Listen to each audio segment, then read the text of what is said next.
Welcome back student in the e-learning platform of GS College of Commerce World. I am assistant professor Amol Patil. Welcome you all.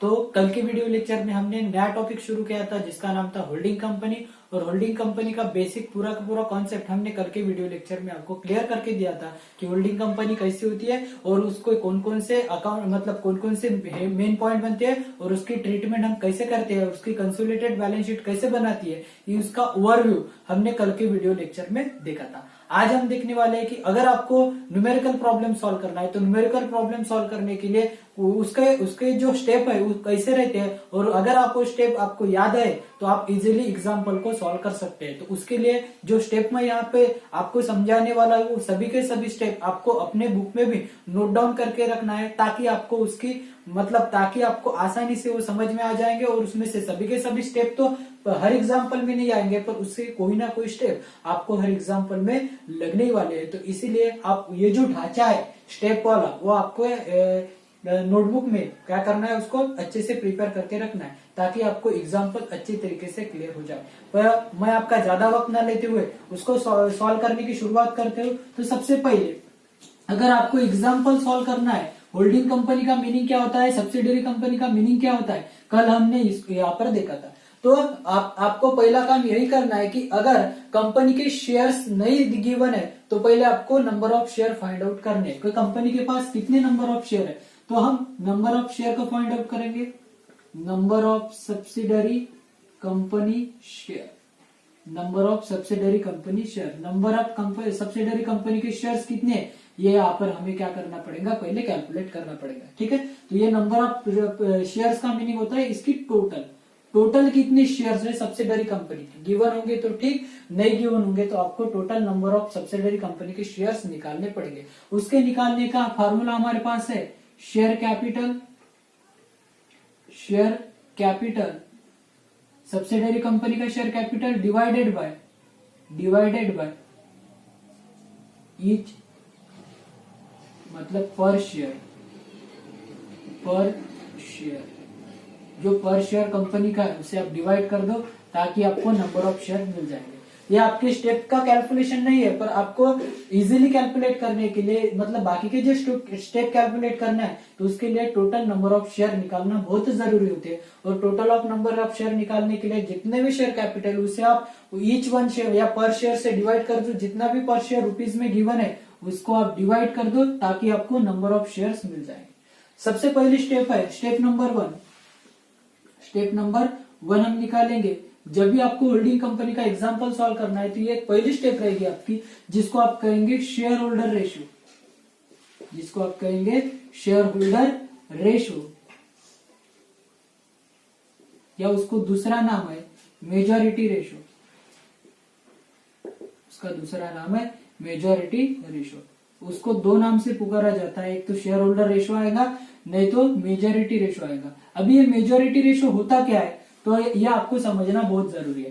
तो ये ऐसा ratio होता है कि holding company ने subsidiary company का कितना पार्ट एक्वायर किया, इसको आप शेयर होल्डर रेशियो या मेजॉरिटी रेशियो कहेंगे। ठीक है, तो उसको निकालने का फॉर्मूला हमारे पास है, हम वहां पर निकालेंगे। उसका फॉर्मूला रहेगा मेजॉरिटी रेशियो का is equal to majority ratio is equal to number of shares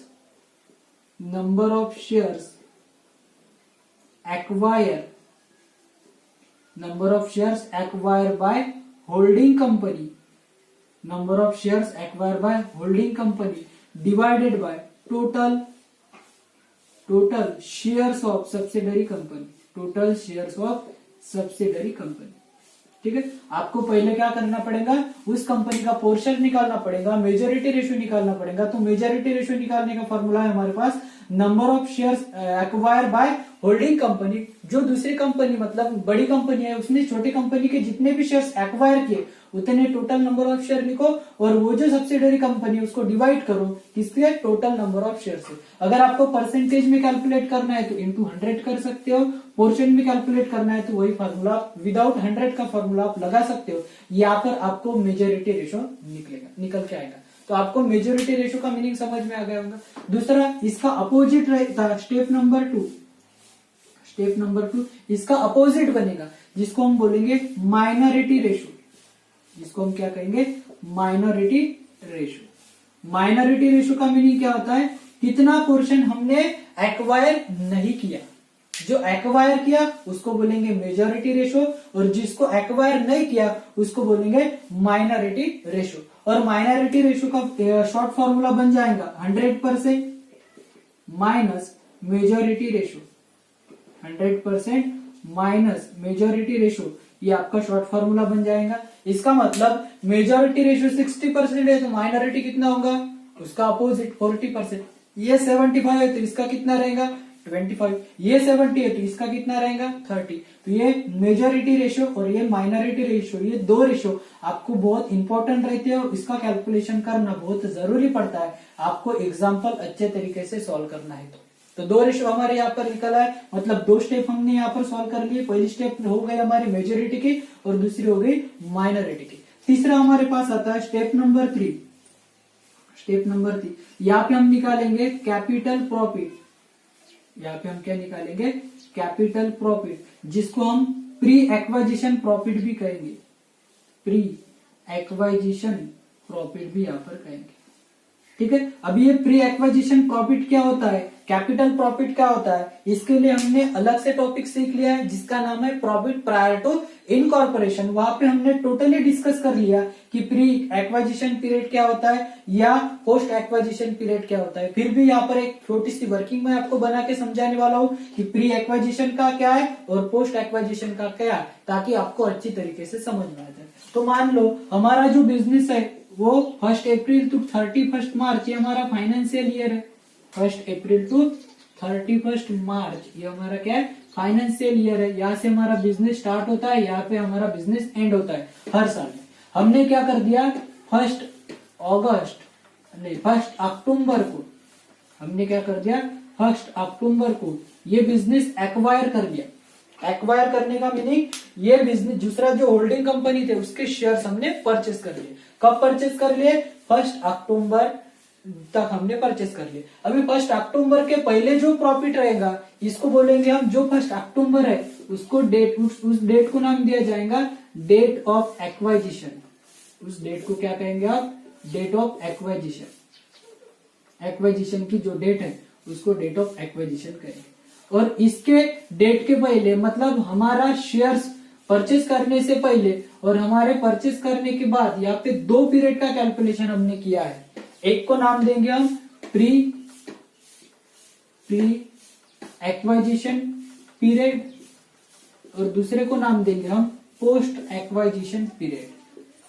post acquisition period, यहाँ पे 2 पीरियड का कैलकुलेशन हमने कर लिया। एक हो गया प्री और दूसरा हो गया पोस्ट। जो प्री में कैपिटल प्रॉफिट मिलेगा उसको हम कहेंगे कैपिटल प्रॉफिट, उसको हम क्या कहेंगे, कैपिटल प्रॉफिट। और जो पोस्ट में मिलेगा उसको हम कहेंगे रेवेन्यू प्रॉफिट, उसको हम क्या कहते हैं, रेवेन्यू प्रॉफिट। तो यहाँ पे हमारे पास प्रॉफिट के 2 मर्ज आते हैं, एक कैपिटल प्रॉफिट होता है, एक रेवेन्यू प्रॉफिट होता है। तो यहाँ पे हमने लिखा कैपिटल प्रॉफिट, जिसको हम क्या कहेंगे, प्री एक्वाजिशन प्रॉफिट। और उसको कैलकुलेट कैसे करते हैं, तो मान लो कि हमारे पास ओपनिंग बैलेंस है, ओपनिंग बैलेंस टोटल है 50,000। ओपनिंग जो बैलेंस है कितना है, 50,000। किस नाम से, रिजर्व से नाम के गिवन है, रिजर्व के नाम से हमारे पास गिवन है। और यहाँ पे क्लोजिंग बैलेंस है, क्लोजिंग बैलेंस है 1 लाख रुपीज। यहाँ पे क्लोजिंग बैलेंस कितना है, 1 लाख। ये हो गया रिजर्व के नाम से, ठीक है। फर्स्ट इसमें गिवन है, ओपनिंग बैलेंस गिवन है 50,000 और यहाँ पे गिवन है 1 लाख। तो मुझे ये बताओ, ये जो ओपनिंग का बैलेंस है ये टोटली कब का बैलेंस है, डेट ऑफ एक्वाजिशन का पहले का प्रॉफिट है, तो उसको हम क्या कह सकते हैं, कैपिटल प्रॉफिट कह सकते हैं। तो यहाँ पर हम लिखेंगे ओपनिंग बैलेंसेस। कैपिटल प्रॉफिट में पहले आएगा ओपनिंग बैलेंसेस। ओपनिंग बैलेंस कितना है, एग्जाम्पल लिया था हमने, यहाँ पर कितना आ जाएगा 50,000। ओके। दूसरा जो है क्लोजिंग बैलेंस 50 का कितना हो गया, 1 लाख। अभी ये 1 लाख बन गया, इसका मतलब ये 50 में वो ऐड हो गया। 1 लाख कैसे बन गए, ये 50,000 का मतलब ओपनिंग बैलेंस था, उसमें हमने क्या कर दिया, प्रॉफिट ऐड कर दिया।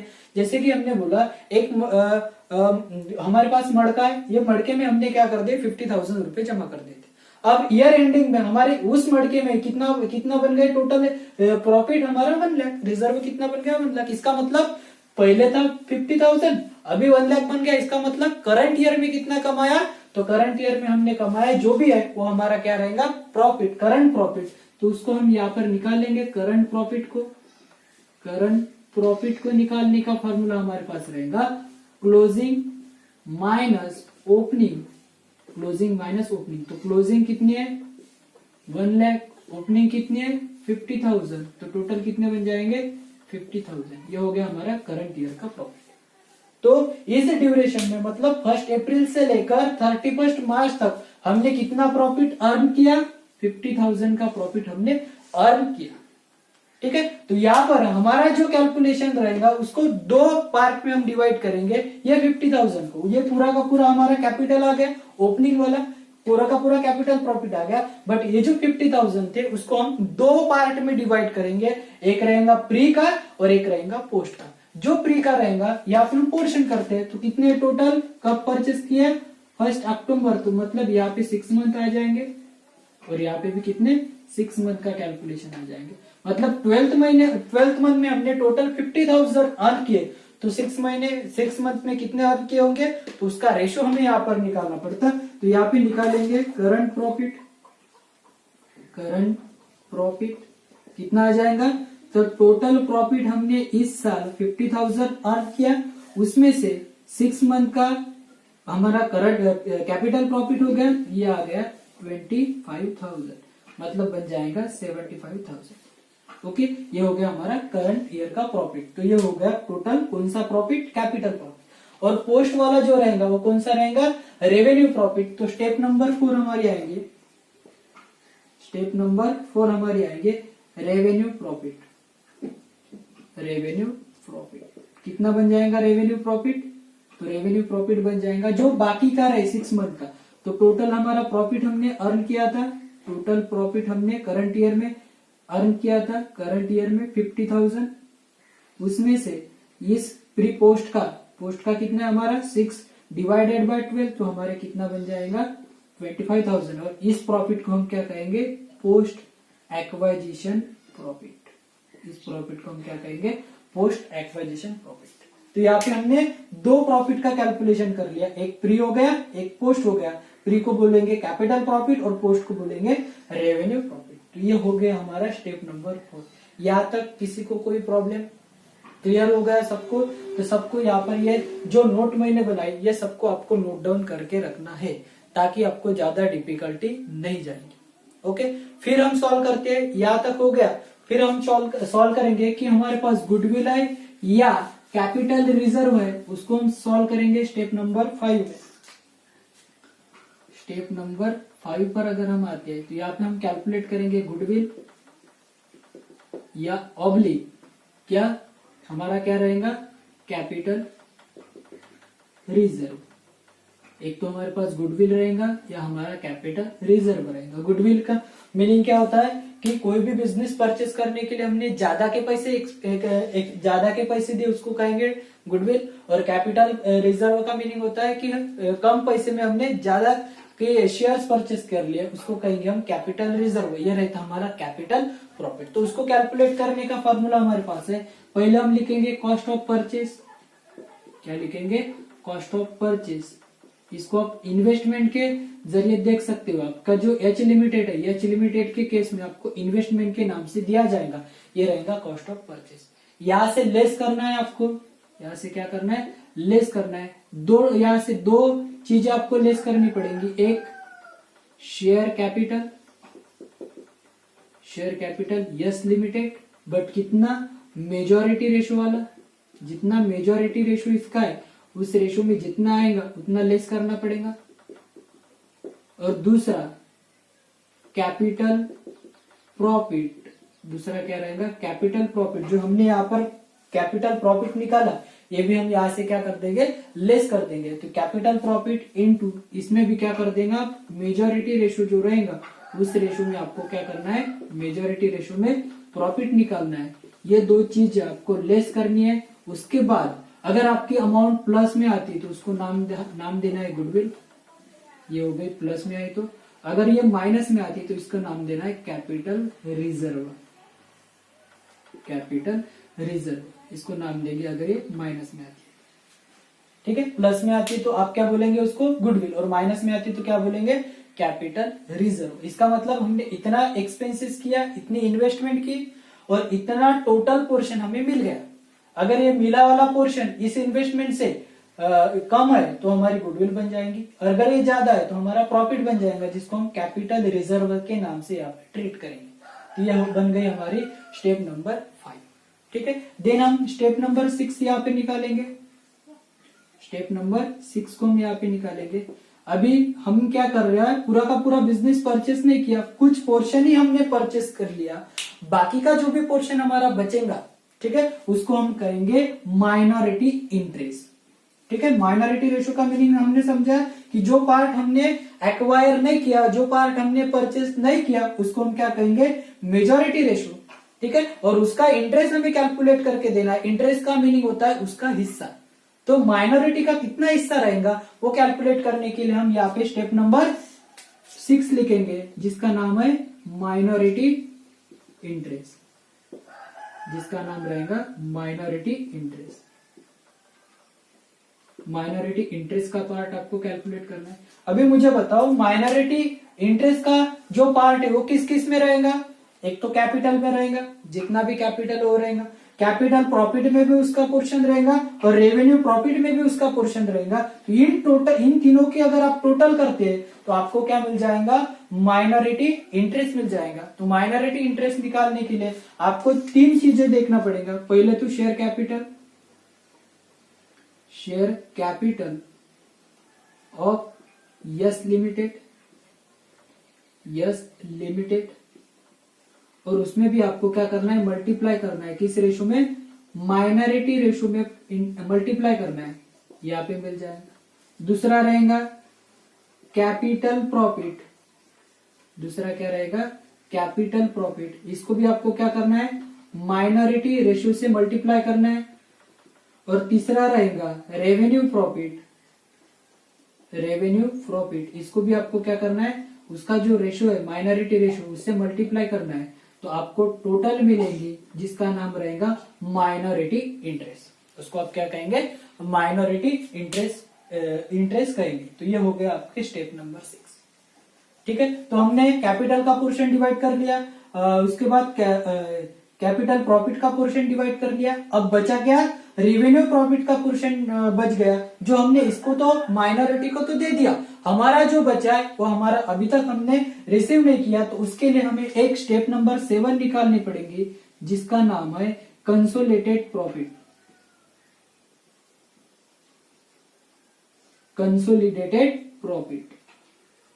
तो वो निकालने के लिए कंसोलिडेटेड प्रॉफिट वो निकालने के लिए सबसे पहले आपके मतलब जो भी होल्डिंग कंपनी है उसके बैलेंस शीट में जितना भी प्रॉफिट, कैपिटल और रिजर्व रहेगा, प्रॉफिट और रिजर्व रहेगा वो यहाँ पर आ जाएगा। तो पहले हम अपना प्रॉफिट और रिजर्व लिखेंगे, प्रॉफिट एंड लॉस अकाउंट